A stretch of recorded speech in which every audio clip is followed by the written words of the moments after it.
Welcome to True Drew Podcast, your source for all things Nancy Drew.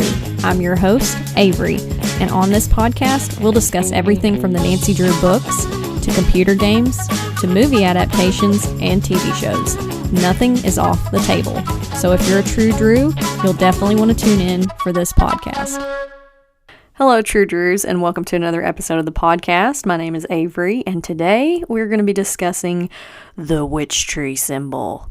I don't know why I read it like that. I don't know. I feel like it just sounds like a spooky book, the witch tree symbol, and it needed that kind of introduction. So this is the 33rd book in the series, and it first came out in 1955. And I don't know about you, but when I read the years that these books came out, it just seems like so far removed and so long ago. And you really see that, like, some of the writing in the books is very dated, but honestly, that's kind of part of why I like the Nancy Drew books. And even though they're dated, they're also timeless, if that makes sense. Like, Nancy never ages. Like, that's what makes these books so cool to me. So, as always, I like to start my episodes out by talking about the different book covers, and there's actually two for the witch tree symbol. The first one I had actually never seen before, and it's very 50s. Like, Nancy is wearing, from what I can tell, like a brown skirt and a yellow short-sleeved sweater. It's very stylish, and she is with a Amish woman and little boy. I'm assuming this is the Glicks who she meets in the book, but they are next to this buggy, this Amish buggy, and you can see this tree in the background with the witch tree symbol, which in the book it's just described as like a red circle with a black X or like cross mark through it. Now, the second book cover is the one that I remember from my childhood on the revised editions, and it just doesn't give as much as that first cover. It's just got Nancy kind of hiding behind this, admittedly very spooky looking tree, but she's got the red strawberry blonde like flipped out hair at the ends, and she's wearing like a blue pantsuit, and it's got a matching jacket. It looks like a guy going to the prom in the 70s. I don't know. It's just it's a lot, but it's just not as interesting to me as the first cover. Also, if you ever want to see these book covers that I'm talking about, I always put them on my Instagram, True Drew Podcast, on Wednesdays, the day before the episode comes out, because I just like you all to kind of see the imagery that we're talking about, because I can describe it on here, but it's still like pales in comparison to actually seeing the covers. So I came up with a funny cover spoof, and I used the first cover because the second cover is just Nancy standing behind a tree. Like, it honestly looks like a picture I would have taken of myself in the early Instagram days when it's like, oh, look at me. I'm so artsy. I'm not looking at the camera. Ah, you know exactly what I'm talking about. So I used the first cover for this cover spoof, and I came up with, oh my gosh, Becky, look at her buggy. Because it's like Henner, I think it's Henner is the little boy, and the Amish woman is Mrs. Glick, I'm assuming. And they just look like shocked and scared and almost like they're gossiping at the same time. I don't know. That was the vibe that I got looking like at this cover. So that being said, I gave the original cover a 3 magnifying glass rating. I thought it was way better than the revised. I gave the revised just a 2 magnifying glass rating. It's just very minimalist, which if you like that, that's cool. It just, I don't know, it just didn't describe the story enough to me. And it's still very spooky looking though. Like, I will give it that. It's scarier than the first one. So now we're going to get into some of the characters that are in this book, and I hope you're ready because some of these are quite interesting. So first up, we have Miss Tenny, who is a woman that Nancy, in the first few pages of the book, they go to this Follett Mansion, which is a estate that Miss Tenny inherited, and they're looking at all this antique furniture that she has. But her cousin is named Alpha Zen. That's just the weirdest name I've ever heard. We also have a character named Roger Holt, and there is a Mr. and Miss Glick, and they have a daughter and a son, Becky and Henner. And then we have the Kreutz family, and they have a daughter named Manda Kreutz, and then Manda has a cousin named Melinda Kreutz, who could apparently pass as her twin, which that comes back into play later in the book. So now, without further ado, let's jump into the synopsis for the witch tree symbol. Nancy accompanies Miss Tenney to Follett Mansion, an estate she recently inherited, only to find when they get there that all the antique furniture is missing and a Pennsylvania Dutch hex sign has been left on a piece of paper called a witch tree symbol. Nancy agrees to help with the case of the missing furniture, and not long after, Togo is hit by a car, and Nancy receives a hex in the mail. Nancy, Bess, and George set off for Amish country, but their car stalls. They meet a girl named Manda, who has ran away from her strict family several times, get their car fixed, and meet Manda's family, the Kreutzes, only to find she's disappeared again. Nancy offers to help find her, and finds a hex symbol in the hayloft of the barn. Not long after this, Nancy, Bess, and George are in a wreck. Someone deliberately put cinder blocks in the road. They also find a note calling Nancy a witch, and the Kreutzes kick the girls out. Nancy begins to suspect Manda may be working for the Holts, and if so, she is in trouble. Roger Holt is a jewel thief. Nancy begins to get sabotaged by the Holts, who plant stolen antique lamps in her car and spread the rumor that she's a witch. The Holts also paint a witch that looks like Nancy on the Glick's barn. Nancy, Ned, and the others go to a dance, but Nancy and Ned wreck along the way, but take their horse to follow a buggy and find some of the stolen furniture. Nancy follows several more clues and eventually finds Manda, but gets trapped by the Holts before being saved by the police and solving the case. So the newspaper headline synopsis that I came up with that would run in the local paper describing what happened is man stealing antique furniture and posing as Amish apprehended, all thanks to Nancy Drew. So I took down a lot of notes for this book. I wrote down like 3 pages worth of notes because there's just so much going on. I mean, Nancy's being called a witch. We're infiltrating the Amish community and learning about their society. But with that being said, I do want to say, there may be some things in this book that are offensive to some. I don't know. I don't picture many Amish people listening to my podcast, but I feel like they were respectful in some of their depictions, but it can go either way. But there is the distinction between church and house Amish, which I kind of knew a little bit about before I read this book, but basically my understanding is one is more strict and the other is a little more lenient, like they will use technology in cars and things if it benefits them. But yeah, I just wanted to throw that out there. So the first note that I took down is apparently Miss Tenney inherited Aunt Sarah's estate, Follett Mansion, and a bunch of antiques are inside of it, and she says that there are 2 cherry tables that George Washington once used. And I don't know about you, but I feel like every family needs a cool story like this, or there may even be some people that I feel like people like to exaggerate.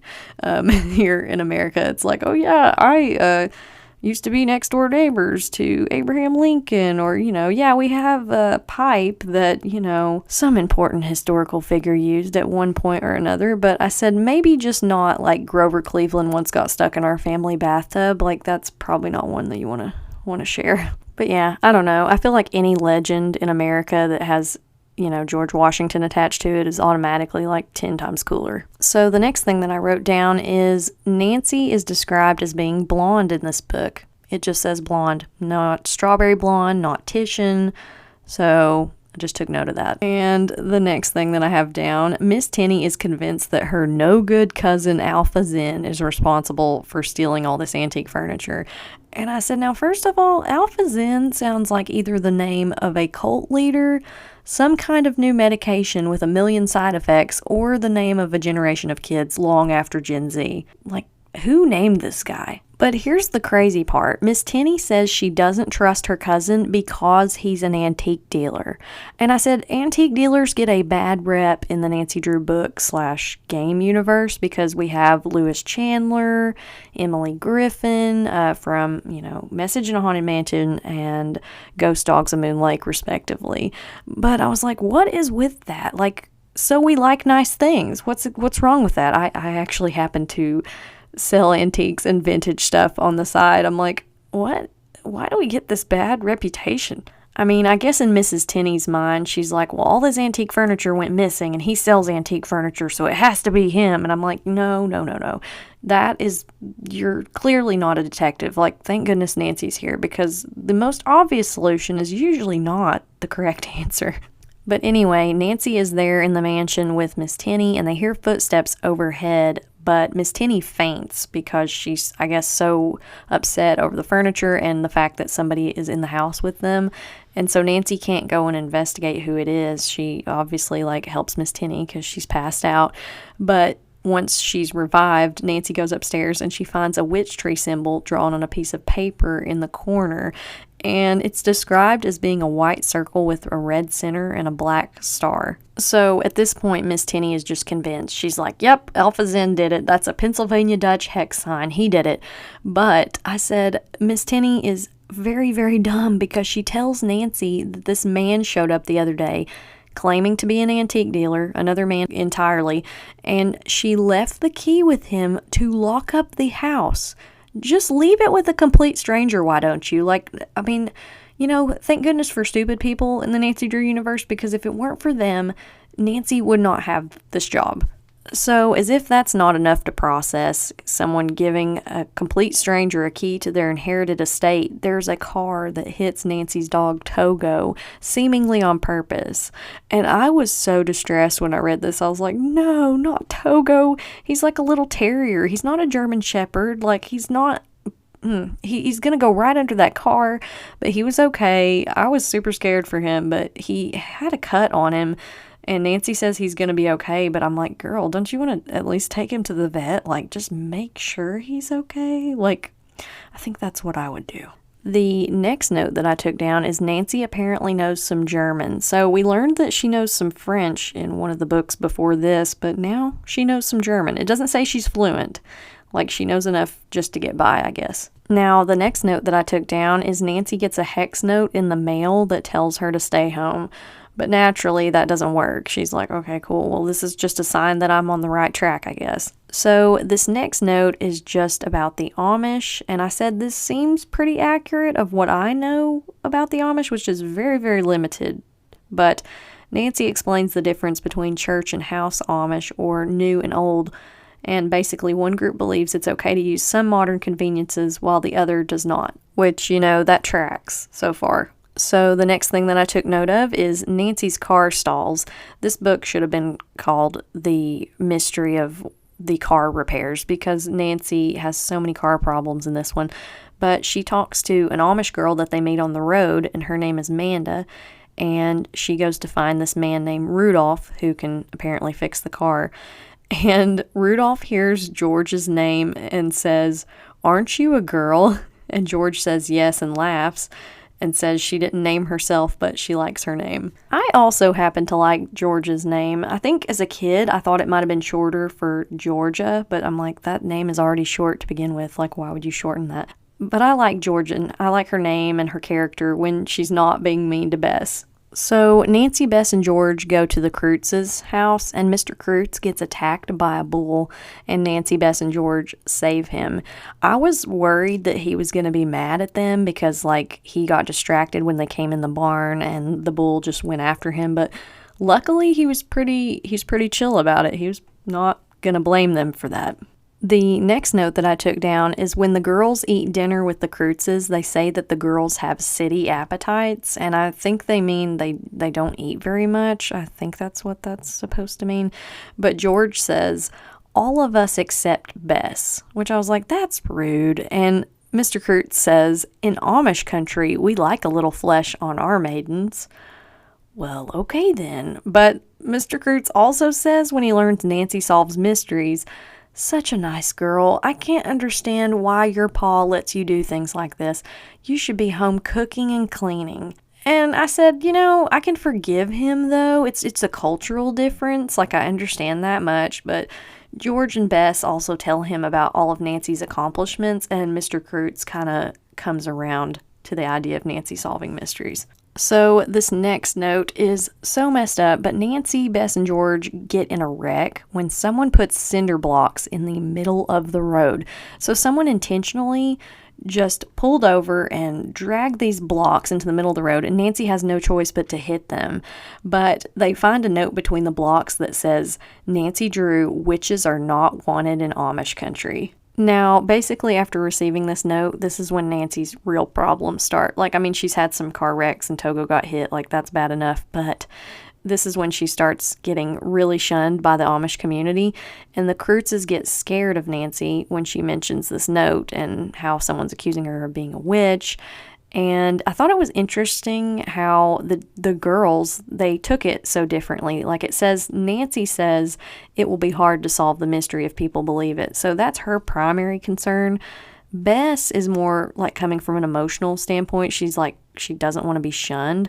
And then George is just angry about it. And she says, I've never been so badly treated by nice people in all my life. So it's at this point in the story when Nancy, Bess, and George go to stay with the Glick family. And I think from what it's described, they are more modern in their beliefs. So they have a telephone, they have a car, things like that. But Bess comments on their kids, which are named Becky and Henner, and she says, how adorable and how healthy looking. And I just said, I find it so strange when people make comments like this about kids or people in general. I'm like, I don't know. I try to refrain from comments about people's appearances, but that's just me. Now, the next note that I took down is Nancy is visiting with Alpha Zen, Miss Tenney's cousin, and finds out someone bought his reproduction cherry table. The couple match the Holtz description, and they have a stolen buggy and horse. And Nancy also finds out that they paid with counterfeit bills. So this is not good on several levels because it means that they know that the cherry tables are of value, because Miss Tenney said there was a rumor in her family that there was something hidden in a secret compartment in these tables, so that's why everyone wants them. But not long after this, Alpha Zen gets a call saying that Nancy is a thief, and he finds some of these lamps from his antique shop in the back of her car. So the Holtz are trying to get the Amish to turn on Nancy. They want her to leave, and they're trying to make her job a lot harder, trying to get in the way of her solving this mystery. But George makes a fantastic point when Alpha Zen is like accusing them and they find the lamps in their car. She's like, don't you think we would have left already if we really wanted to steal these lamps? Now, this next note is hilarious, but the police actually show up and they ask Nancy if she's a witch. So they tell her, they're like, we don't believe it, but we have to follow through because we've had so many calls about this. And I'm just picturing them down at the police department and answering the phone like, Lancaster County Police. And they're like, Nancy Drew's a witch. It just reminds me of Monty Python when they're like, she's a witch, burn her. Okay, so this next note is so bad, but George makes the comment that when Amish men are turned around, you can't tell one from the other. And Bess says, the young men must have trouble keeping track of their dates. And I was like, oh gosh. I mean, I guess most of these guys are wearing the typical quote-unquote Amish uniform, which would be black pants and maybe like a white button-up shirt, suspenders, hat, and the women are wearing longer dresses. But I was just like, oh my gosh, George, sometimes, and Bess, you just better off not saying stuff. Now, a lot of this book centers around the fact that Nancy keeps getting called a witch. I mean, as if it's not bad enough, she gets that note in the cinder blocks, and then the police come by and are checking in on her. Well, then the Holtz paint a witch that looks suspiciously like Nancy on the side of the Glick's barn. And I thought, oh no, this is endgame. Like the Glicks are going to kick Nancy, Bess, and George out. They're going to be like, go away. But they were surprisingly nice. They didn't do what the Kreutzes did. They let them stay, and Nancy helped them wash this, painting of this witch off the side of their barn. But I was like, okay, good. They still have a place to stay because they were getting kicked out of houses right and left. Now, my next note says Ned, Bert, and Dave show up, which is what often happens when Nancy goes on a fun mystery-solving vacation. And they all agree to go to a barn dance, and Ned says that they should rent a buggy, and Nancy says, well, it has to be an open-top buggy because we aren't married. Because apparently, at least according to this book, in the Amish community, if you're dating someone, you got to have an open-top buggy. You got to have a convertible buggy. You can't have any of these closed-in buggies. So Ned says, I'll buy one of those closed jobs after I graduate. How about it, Nancy? And Nancy pretends not to understand what he's talking about. And she says, "You'll have to give up college and all worldly pleasures if you expect to marry an Amish girl." I read that and I laughed out loud because I was like, she just sidestepped the question entirely. Like, whenever Ned brings up, like, their future plans and marriage, she just, like, completely avoids answering the question. So Nancy and Ned's Uber shows up. They order this buggy to go to the dance, and they get run off the road by two other buggies that are racing, which I was like, wow, dang, okay, it's extreme here in Lancaster, Pennsylvania. But Bess and George notice that Nancy and Ned haven't shown up, and they start to get worried. And then some girl runs into the dance shouting about how the witch girl flew, like how the buggy crashed, and she's like laughing about it. And I was like, that's really messed up. Like, you didn't stop to check on her or anything? Like, that never occurred to you? You just thought you would just run to the dance and be the town crier and just be like, the witch girl flew out of the buggy. But anyway, so they're alarmed within, perfectly good reason. And so there's then a whole lot of, like, Nancy and Ned nearly missing Bess, George, Bert, and Dave because, like, they go to the scene of the wreck and they find the buggy, but they don't find Nancy and Ned. And then, like, they just keep crossing paths. It's kind of comical because I'm like, all of this could have been solved if we had cell phones. But, of course, it's 1955 and we're in the middle of Amish country, so of course we do not. So we find out later that Nancy and Ned saw a man go by with a buggy full of furniture, and so they went after him. They chased him on horseback, and it turns out that it's the stolen furniture from Miss Tenney's inherited mansion. But they are trying to, like, get up and see who the guy is in the buggy, but it's empty. The driver, like, bailed and must have jumped off into a cornfield or something because this horse is just plodding along with the buggy and nobody's driving it. But Nancy did get the stolen furniture back, so I was like, yay, we're getting closer to solving this mystery. We at least found the furniture. Now, the next note that I took down is Nancy, Bess, and George go to a quilting, and Miss Glick makes the comment that they should get married soon. So there's a lot of, like, foreshadowing and, like, hinting around, and everyone in this book is like, you girls need to go get married, those men that took you to the dance are so nice. And Nancy, Bess, and George are just like, we're not really ready for that, because they're like 18, which, I mean, to the people in this book, they're like, you're an old maid, but they just keep, like, avoiding those interactions. So this next thing completely caught me off guard. I was not expecting George to fall into a giant hole near an abandoned house, but that's exactly what she did. Nancy and Bess and George were going to investigate this house they find. They're trying to find the snits. There's this whole thing where they have to ask everyone in the community, like, what's the snits? And they're like, oh, it's an apple barn. And then, people used to go there. But it used to be owned by the Holts, is what they later find out. And when they finally get George out of this hole, they go inside this house and they find a Bible belonging to the Holts, and then they scare someone who was hiding in the attic. Like, a bunch of newspapers rain down on them, and we don't know it then, but it turns out later that it was Roger Holt that was in the attic. Now, my next note has to do with a plot point that's in Nancy Drew books a lot of times, but it did not surprise me because I've seen it a lot lately in rereading these. But Nancy gets a call saying that her dad is sick and in the hospital, but it's a hoax. It turns out to not be real this time. Most of the time it is a hoax. There's only been one or two times where Carson was actually sick, but George is like, well, who was it that called? And she starts to think logically because Nancy is, of course, in a panic, but her dad's okay. So that's the good news. But Nancy is not okay because a few pages after this happens, she gets hit in the neck with a rock. So Henner Glick, the little boy, is out practicing with a slingshot in the yard, and he's like bragging about he's like really accurate. He's like, yeah, I'm real good at this, and I'm almost good enough to go hunting with it. But he slings this rock at Nancy, and it hits her in the neck, and they have to call a doctor, and it's this whole thing. And she's okay, but she has to, like, take it easy for the rest of the day, and so she stays on the couch.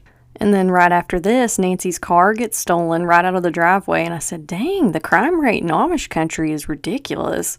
We've got stolen cars, vandalism to people's barns, like, what is next? Now, the next thing that I wrote down is Nancy, Bess, George, Mrs. Glick, and Henner investigate the Schnitz, or the apple farm. that used to belong to the Holts, and they find Manda Kreutz, who had no idea that they had stolen furniture. So basically the Holts had asked Manda to work for them. They put an ad in the paper or something, or they were going around asking. They're like, we need a good Amish girl to clean our house. I'm like, that just sounds suspicious. Like, don't ever answer an ad like that. It's just like, no thanks. That's a little bit creepy.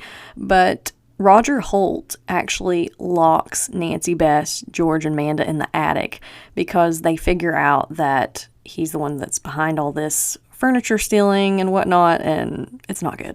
But Nancy is able to find the original cherry table that they've been looking for that supposedly belongs to George Washington, and she starts tapping around on it, and she finds a secret compartment and a note in it. And we just need to unpack this note because it is insane.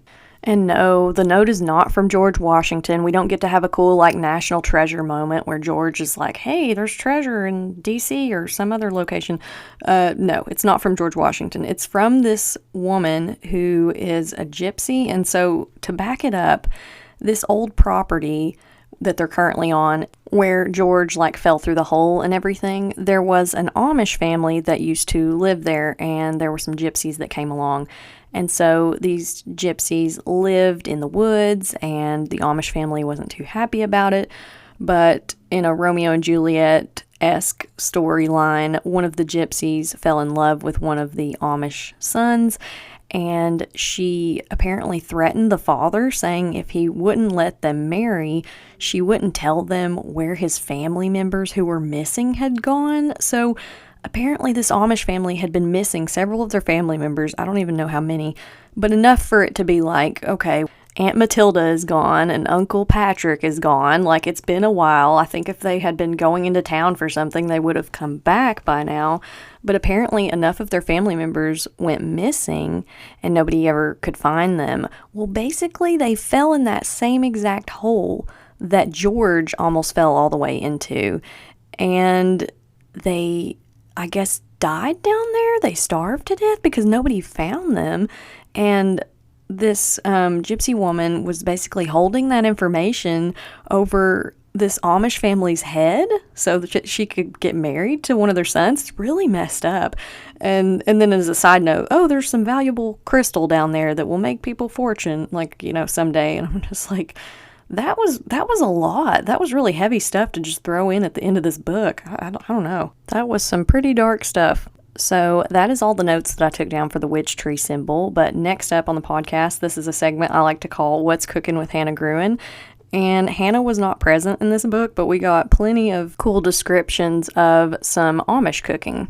So the first thing that I wrote down is the girls eat with the Kreutzes, and it says they have cheese, jellies, homemade bread, apple butter, stewed peaches, cherries, pickled onions, cantaloupe, corn relish, and as if that's not enough, rabbit pot pie. I was like, that's like a smorgasbord.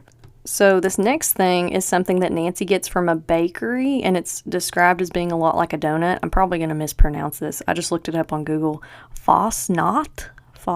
It's like German-based, I think, but yeah, she gets that at a bakery. And then Nancy, Bess, and George, when they're at the Glicks, they make moon pies, but not that kind, not the chocolate kind.